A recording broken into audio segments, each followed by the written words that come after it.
जिसके साथ कृष्ण होते हैं ना, अनंत ब्रह्मांड के सारे नक्षत्र, सारे ग्रह उनके चरणों में हैं। ये नक्षत्र खराब है, ये ग्रह खराब है। तो ये वाक्य जो मैं बता रहा हूं ना, ये ध्यान से सुनिए। तो हुआ यूं कि जब भगवान 5 जगह मांगने आए थे कौरवों से, कहा था कि 5 जगह दे दो, पांडव आराम से रहेंगे, तुम आराम से रहना, कोई झगड़ा, कोई विवाद, कोई युद्ध नहीं। तो शकुनी ने दुर्योधन को कहा कि सुयोधन, इसे बंदी बना लो, ये उनका फेवर लेके आया है। दुर्योधन ने ऐलान कर दिया कि बंदी बना लो। अब ठाकुर जी को कौन बंदी बना सकता है? तो पहली बार ठाकुर जी ने अपने जीवन काल में पहली बार वो ऊर्जा दिखाई थी, वो लाइट दिखाई थी कि मैं हूं को। अब उसके बाद कृष्ण वहां से चले गए कह करके कि अब युद्ध होगा।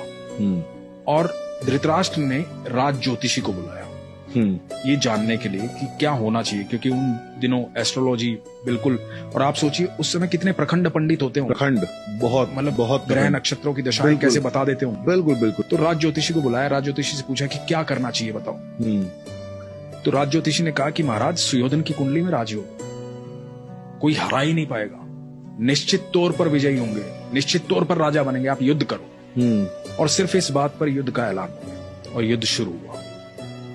अब धृतराष्ट्र लगातार चिंता में था। 8 दिन बीत गए, आधी सेना निपट गई थी कौरवों की।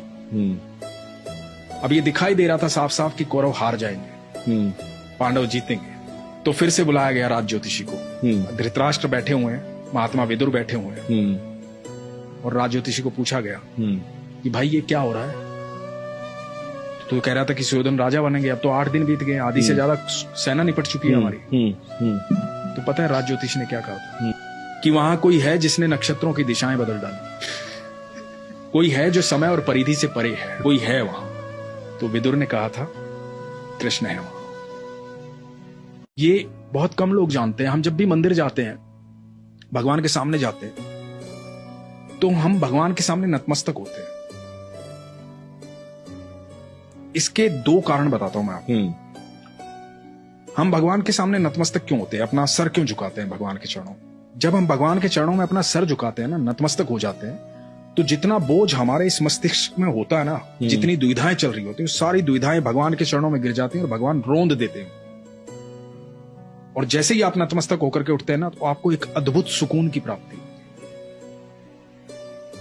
और ये क्रिया आप लगातार करते रहते तो आपके जीवन में दुख नहीं आता, क्योंकि आप भगवान के सानिध्य में रहते हैं। क्योंकि दुख की एक खासियत होती है, दुख बड़ा भोला भाला होता है। दुख जब भी आता है ईश्वर को साथ लेके आता है।